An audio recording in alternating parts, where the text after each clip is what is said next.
लेकिन सत्य के साथ समझौता नहीं करेंगे, इस देश के संविधान के साथ समझौता नहीं करेंगे। और तीसरी और आखिरी बात, ये कभी मत सोचना कि कोई लड़ाई एक कौम की लड़ाई है। ये कभी मत सोचना कि इंसाफ की लड़ाई एक धर्म को मानने वालों की लड़ाई है। ये कभी मत सोचना कि न्याय की लड़ाई एक जहदी को कायम करने की जिम्मेवारी सिर्फ रहमान के कंधे पे है, बल्कि एक जहदी को कायम करने की जिम्मेवारी राम के भी कंधे पे है। इस बात को याद रखना है। इसीलिए वक्त के खिलाफ यह जो साजिश रची गई है, उस संबंध में आप एक बात जान लीजिए, आज तुम्हारी बारी है, कल बारी हमारी है। और मैं एक बात बोल करके अपनी बात को खत्म करूंगा। मैं आपको याद दिलाना चाहता हूं, जब 370 हटाया जा रहा था, तब हमारे व्हाट्सएप पे मैसेज आता था, शाबाश मोदी जी, अब तो हम डल लेक के सामने जमीन खरीदेंगे। मेरे टोले मोहल्ले के लोगों, बताओ कितनी जमीन तुमने डल लेक के सामने खरीदी है, बता दो जरा हमको।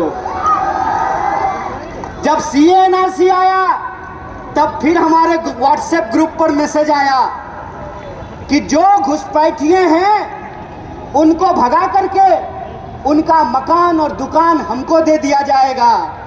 बता दो कितना मकान और दुकान तुमको मिला है।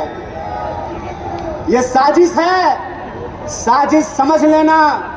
ये वही साजिश है जो ये अंग्रेजों से सीखा है इन्होंने। भाई भाई को लड़ाओ और देश की संपत्ति अपने खाते में पहुंचाओ। ये साजिश आप जान लेना कि वक्फ की जमीन कब्जा करके किसी हिंदू और मुसलमान को नहीं मिलेगा। गुजरात से आए हैं साहब, गुजराती दोस्त को जमीन देने की ये साजिश है।